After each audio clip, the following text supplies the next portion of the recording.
ओम शांति। 28 जनवरी 2025 की साकार मुरली से होमवर्क। आज की मुरली से हम लक्ष्य लेंगे भविष्य में उच्च पद पाने के लिए पास विद ऑनर बनने का पुरुषार्थ करना है। ब्रह्मा बाप के जीवन से विशेषता लेंगे। आज बाबा समान दर्शनीय मूर्त बनने का पुरुषार्थ करना है। ब्रह्मा बाबा जैसे नज़रों से निहाल कर देते थे, वो दर्शनीय मूर्त है। हमें भी ऐसा बनना है। ऐसा बनने की विधि है, आँखों को मलना नहीं, संकल्पों का झुटका नहीं और संकल्पों का घुटका नहीं। आँखों का मलना अर्थात माया से की धूल हमारे ऊपर आ ना जाए, उससे बचना। संकल्पों का झुटका अर्थात घुटका अर्थात परचिंतन नहीं करना, झुटका अर्थात सुस्ती नहीं आनी चाहिए। ये 3 कमजोरियों पर विजय प्राप्त करनी है। और दूसरी विधि है अपना संपूर्ण स्वरूप इमर्ज रूप में रखना है। तीसरी विधि है इस स्वमान में रहना है, मैं जहान का नूर हूँ। अपनी नज़रों से दूसरों को निहाल कर रहा हूँ। निहाल करना होता है शक्ति भर रहा हूँ, तब दर्शनीय मूर्त बनेंगे। आज की मुरली से स्वमान लेंगे, मैं रूहानी सेवाधारी हूँ। रूहानी सेवाधारी अंतर्मुक्ता की गुफा में बैठकर सर्व आकर्षणों से स्वयं को मुक्त कर बाप पर एकाग्र मन और बुद्धि को करके सर्व शक्तियाँ स्वयं में समाकर मन मनाभव स्थिति से सर्व को साकाश दे रहा हूँ, तब हम विश्व सेवाधारी कहेंगे। आज की मुरली से पुरुषार्थ करेंगे। हमें पास विद ऑनर होना है तो बाप की डायरेक्शंस को फॉलो करना होगा। पहली डायरेक्शन है कुसंग से अपनी संभाल करनी है। कुसंग संकल्पों का हो सकता है, संस्कारों का हो सकता है, व्यक्ति का हो सकता है, वातावरण का हो सकता है। तो हर तरह के माया के कुसंग से संभाल करनी है, क्योंकि बाबा ने बोला कुसंग के वश, माया के वश होने से स्थिति की उतराई और चढ़ाई होने लग जाती है और खुशी गुम हो जाती है। कुसंग से संभाल करने के लिए बाबा का संग रखना है, बाप समान निरअहंकारी बनना है, अपने स्वभाव को निर्माण बनाना है, वाणी को निर्मल बनाना है और निष्काम स्थिति से, बेहद की स्थिति से सेवा करनी है, तब हम माया पर विजय प्राप्त कर सकते हैं। दूसरी डायरेक्शन है समर्पण मेहता।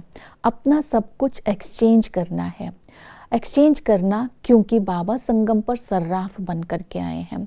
बाबा कहते तुम्हारे पास जो भी कखपन है वो मुझे दे दो, अर्थात सेंटर खोल करके अपना और दूसरों का कल्याण करो, क्योंकि जो कुछ भी है वो तो विनाश हो जाना है। अगर तुम कुछ देते हो तो उसका फायदा तुमको अब तुम्हें ही होगा। बाबा बोलते मैं तो दाता हूँ, मैं लेता नहीं हूँ। तो समर्पण मयता की डायरेक्शन बाबा ने दी।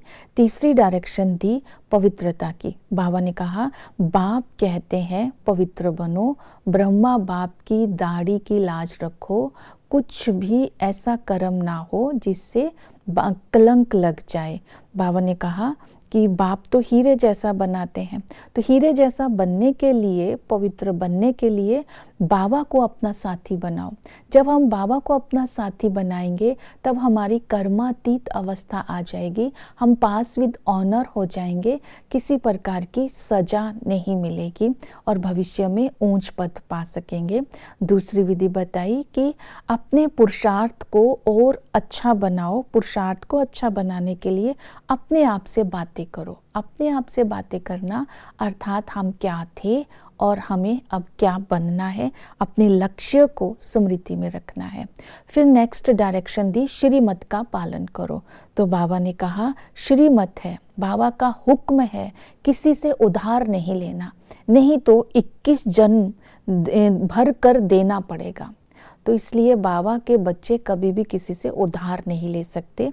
फिर नेक्स्ट श्रीमत बाबा ने दी कि बेहद का वैराग्य वृत्ति बन रखो, क्योंकि बाबा आकर के भक्ति से वैराग्य दिलाते हैं, भक्ति के धक्कों से छुड़ाते हैं।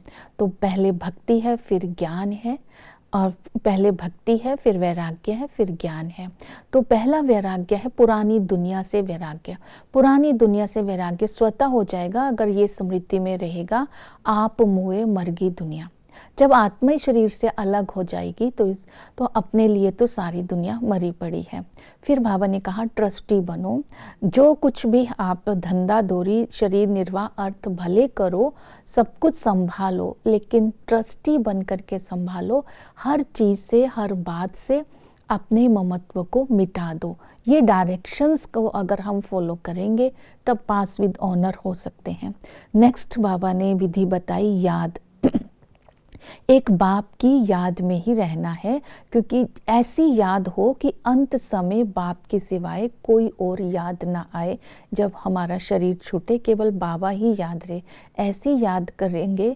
तो इसके लिए अपनी प्राप्तियों को स्मृति में रखना है कि याद से हमारे विकर्म विनाश होते हैं। याद से 21 जन्मों के लिए निरोगी बन जाते हैं, क्योंकि योग से हेल्थ मिलती है और ज्ञान से वेल्थ मिलती है। जब हम 84 जन्मों के ज्ञान को बुद्धि में रखते हैं तो उससे हमारी आत्मा वेल्दी बन जाती है, अर्थात नॉलेजफुल होने से कर्म श्रेष्ठ हो जाते हैं। याद से ही हम कौड़ी से हीरे जैसा बनते हैं। तो याद करने की विधि जो बताई है, बाबा से संबंध, बाबा पिता के संबंध से आकर के हमें युक्ति बताते हैं मन मना भव की, जिससे हम स्वर्ग में ऊंच पद, बेहद का ऊंच वर्षा प्राप्त करते हैं। इसलिए स्वरूप, स्वधर्म, स्वपिता, स्वदेश, स्वलक्ष्य ये स्मृति रखेंगे तो याद सहज हो जाएगी। क्योंकि दूर देश का रहने वाला हमें आत्माओं को स्मृति दिलाते हैं, तुम शांति धाम की रहने वाले हो। शांति धाम में रहने वाले पिता को याद करके बेहद के वर्षे के अधिकारी बनते हो। इसी को ही मन मना भव स्थिति कहते हैं। वही पिता टीचर बन करके पढ़ाई पढ़ाते हैं। इस पढ़ाई से ही सच्ची कमाई होती है। तो ये पढ़ाई अच्छी रीति पढ़नी है। इस पढ़ाई में एम ऑब्जेक्ट है। ये पढ़ाई पढ़ाने वाला स्वयं भगवान है और वही सतगुरु आकर के हम सबकी सदगति करते हैं, सुखी बनाते हैं। तो उसी सतगुरु की याद में रहना है। बाबा ने हमें स्मृति दिलाई, तुम स्वदर्शन चक्रधारी हो, तुम्हारी बुद्धि में आदि मध्य अंत का चक्र है। इसी स्मृति से तुम सारे नाटक को साक्षी होकर के देख सकते हो। जितना साक्षी होंगे उतना ही स्थिति ऊंच बनती जाएगी। आदि में हम पुण्य आत्मा थे, हमारे कर्म और धर्म श्रेष्ठ थे। देवता धर्म सुख देने वाला था।